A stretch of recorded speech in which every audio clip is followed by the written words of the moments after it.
Okay, guys, so this is an unedited version of a mental health video. I don't have no mic set up or anything like that, and well, may have little lighting, but that's about it. But it's unedited. I'm just going to talk and post. The therapist that I am with, I've been with her for the last 14 years.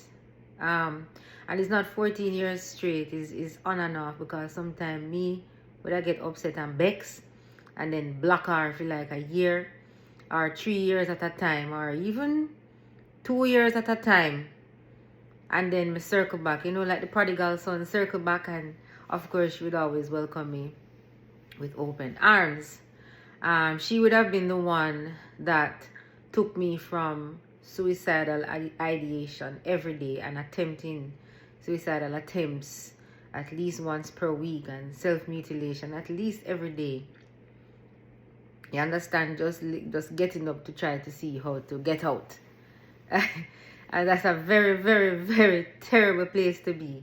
Imagine having a client that has to deal with that, or imagine having a family member, a daughter, a friend. Like, me don't know how my friends do it, because my friends them, Crystal Wong, Nadine Tarawali, Carl Clark, Walter Rooks, Diane Chambers, they are, and those are the 5 more closest ones who have been with me for a very long time. They have been through it when I'm going through it. But my therapist, I don't know how she deals with the on and off, because a lot of it's very if I was friends with someone going through suicidal ideation or self-mutilation, I think it would be scary. But of course, my therapist and those friends that I mentioned, they are steadfast. But what I want to point out is the importance of therapy along with medication, or just therapy itself, right? When I just started, I would have been on a very high dose of medication, but it's not like, and when I said just started, I mean like in the 14 up to about maybe 8 years ago or 6 years ago. It would have been on a very high dose of medication, and then eventually I would have been weaned off of that medication. But I tell you the truth, when it comes to therapy, it's not a linear thing, because sometimes you're not going to want to go to therapy. Because what happened to me, because I'm intellectual, I feel say I can manage everything, and I suppose I can heal myself, and because I'm a Christian too, and I'm going to get to that. Whenever I feel like I reach a certain level or get a certain level of healing, it's like me tell myself me no need the therapist again. Or if she says something that I don't like, I didn't have the maturity to go to her and say, hey, I don't like this. Remember, the therapists, as trained as they are and as professional as they are, sometimes they may say something that might rub you the wrong way, and as the patient, you have to tell them, say, don't say that, so that they can adjust. I did not have the wherewithal to say those things. So I am saying it to anyone who is thinking of therapy. Your therapist is your safe space. You're supposed to can't say anything what you want, right? And if they say something that rubs you the wrong way, you need to be able to communicate that to them. It's your safe space. And if you block them, like I have done many times, if you block them and you come back around, they're not supposed to say, well, you block me, so we're gonna have to start over it. Because you're dealing, as a therapist, you're dealing with someone who is not firing with all cylinders. You're dealing with someone who is not well. You're dealing with someone who does not have all the tools that a person is supposed to have. So chastising them for not behaving for not behaving normal, or for not behaving equitably, or whatever you want to think. Chastising a patient for not behaving as they should is kind of a catch-22, right? So what I'm grateful about with my therapist, there has never been a time when I circle back and she reminds me of the past where, well, I wasn't talking with her. All she did is like, I'm glad to see you. I know what we can do. I know what the issue is. Let's come up with a plan. Now, a lot of the times when she come up with a plan, I don't stick to it because I was still not firing on all cylinders. I still did not have all the tools in my brain or in my emotions. I still was mentally ill, or had a disorder. And so it's not like I know better and I'm just not doing better. I'm doing the best. I was doing the best that I think I could do. As a confident person, thinking that I can heal myself, a lot of the times when I reach a certain level of healing, then boops, me flush medication down the toilet and don't go no more therapy. And then all that happened because I never finished do the thing and do the plan that the therapist come up with. I end up in a crisis again. You understand? But as I said before, and this is sort of a ramble, this is just like a chat. As I said, this is an unedited video. But my spirit lead me to post it. That's why I get up and put a little lip gloss and I think I can't on the internet in my bed face. Right, so whenever I need to go back to the therapist, she never reminds me of my past. It's always, so even when I don't carry out the plan as I'm supposed to, she has never shown frustration. No, this is not about my therapist. This is about, I'm talking to anybody who is a therapist now, and also I'm talking to any patient or anyone who is having a mental health issue. Being a therapist, you don't have to absorb disrespect, I don't think, but you have to have a low flashpoint. Alright, no, a high flashpoint. A high flashpoint is where the liquid can ignite. So you have to have a high boiling point where it takes a lot for you to become frustrated, because sometimes clients will frustrate you. And so that's from the therapist angle. From the patient angle now, if you are having a mental health issue and you have to seek help, don't feel no way if you're not consistent. You should be, and it is recommended, but you're not firing on all your cylinders, and so sometimes you're not going to be consistent, meaning going to your therapy appointments all the time, taking your medication when you should, applying the procedures that the therapist recommends and taking the therapist recommend. Me personally, I am was because I'm not self-deprecating, but I was so stubborn. And it's a realization. All of this I'm sharing because it is a realization. It's not, oh my God, how could I do it? No, it's a realization. And I think this would benefit somebody if I share it. You understand? And so a lot of patients, a lot of us with mental health issues, unfortunately, we are confident and stubborn. And so when someone is telling us something that doesn't compute right away, it takes several iterations of trying it, then refuting it, trying it, refuting it, trying it, refuting it, trying what they say, refuting it, for us to realize what's the correct thing to do, or to realize that, okay, what the therapist is saying probably makes sense. So I don't want you to feel like, okay, because you've been to a therapist for 9 months and you're probably only improved 1%.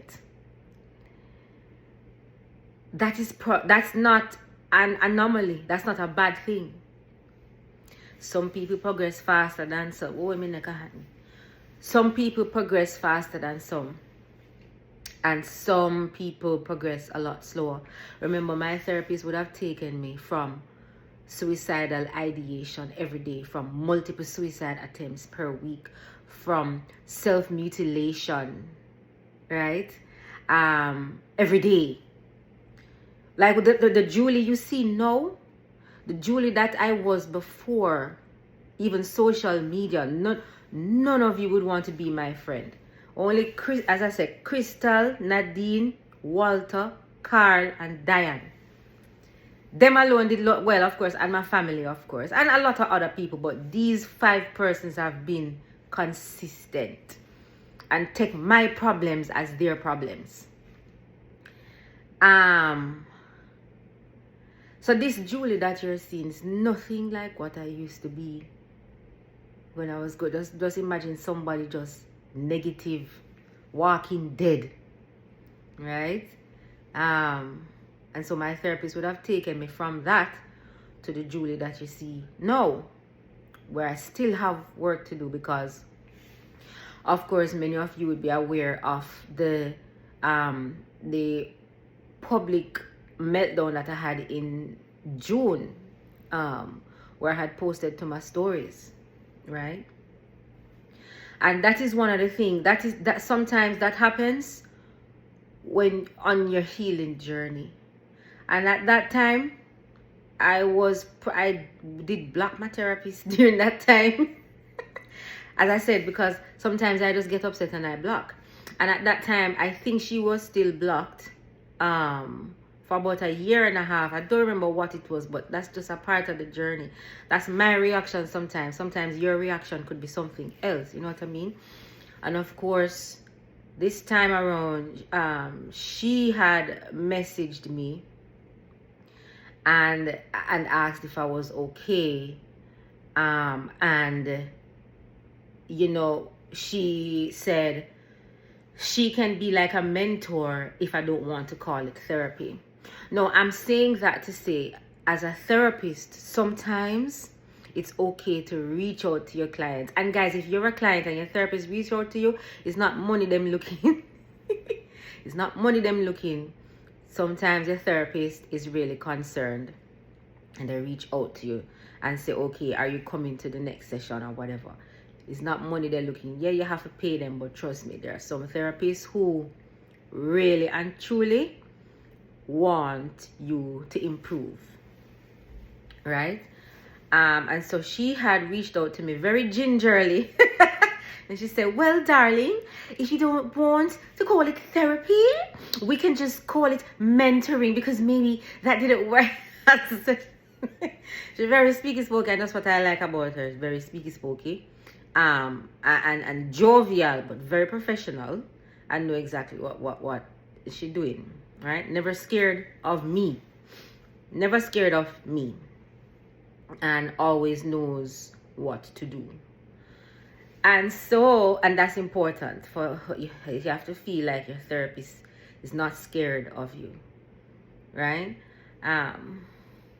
So she said, so I said, okay, we can start again. And so we started again, and of course in early July she had recommended that I would have to go back on a lower dose of medication. Now, the reason why she had suggested that is, you know, there are some questions that your therapist may ask you to determine if you need medication. Because remember, the therapist can tell you if you need medication, but the MD or the psychiatrist or the social worker is the one that can issue a prescription, right?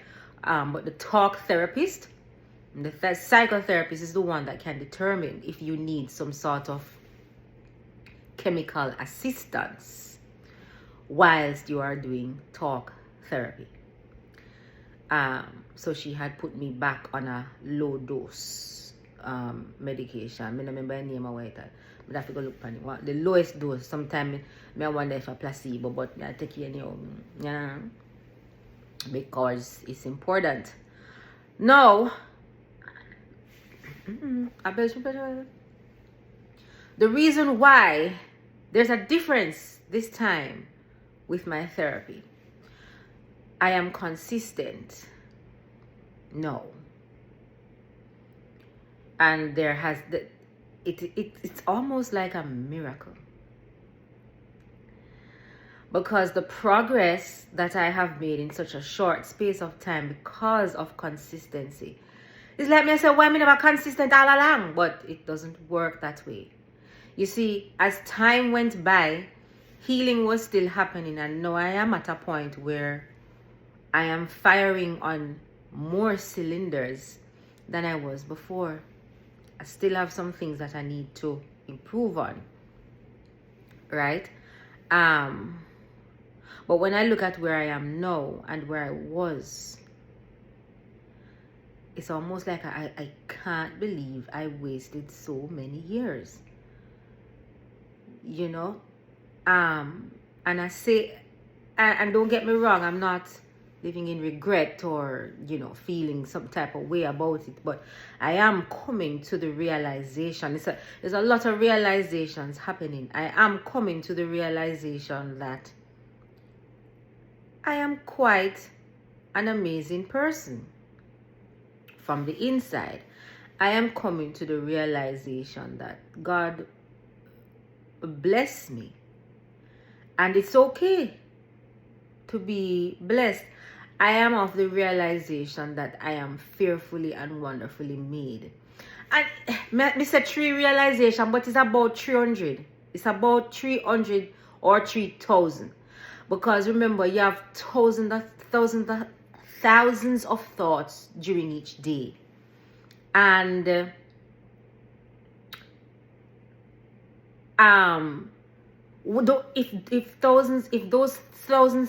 if those thousands of thoughts were all negative for more than 2 decades, imagine undoing those thoughts. So if we can tell you 3 good realization, that's good. And me tell you, say I had 3, I tell you no, but it's really more like 300. But I have more to go. And the more I remain consistent, the more rapid healing happens. And then I can see in the future where I will be okay. Let me say it. I always say people who don't need therapy then, or people who don't have a mental health issue, I can see in the future where I will reach there.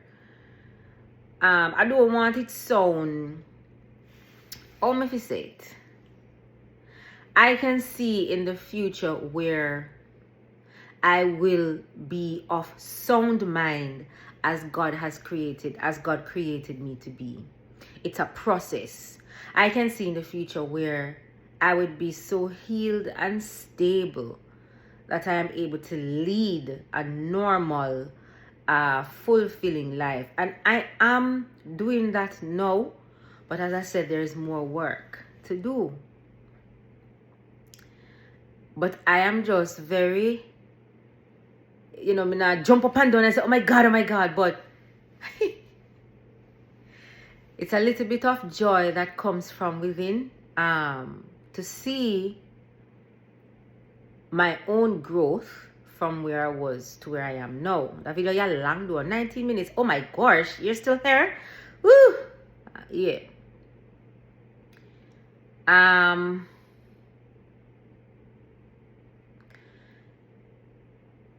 So I'm gonna close now of this impromptu video now, but God put it on my heart to come on here and just talk about the importance of therapy. If you or somebody is thinking about doing therapy, or And medication is not addictive. It's not. It's not.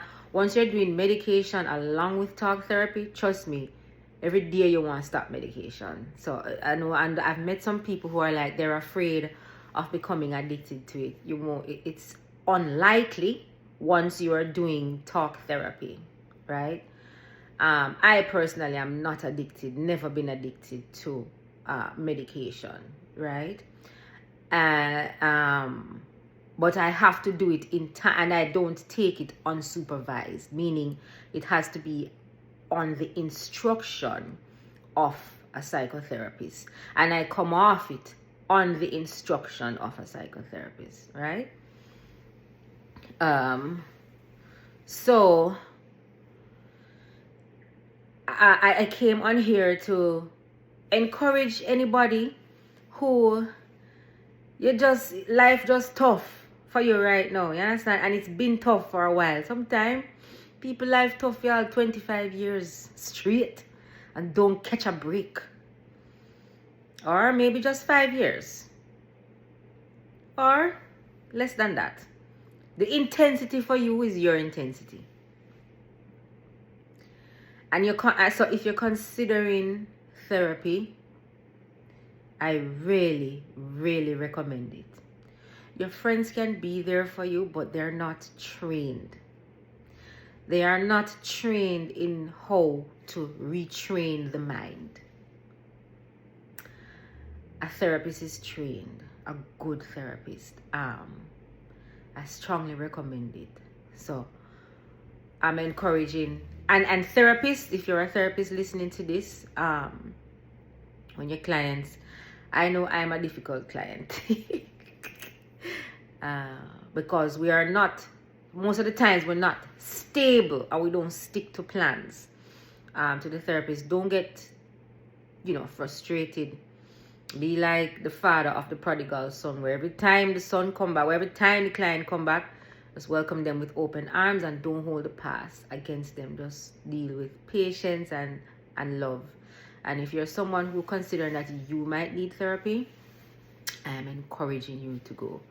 Alright, well, that's it. Me, I go eat ice cream. I know I'm going to go to bed. No, not necessarily. Alright, later. I love you guys. Mwah. Bang. I hope this helps somebody.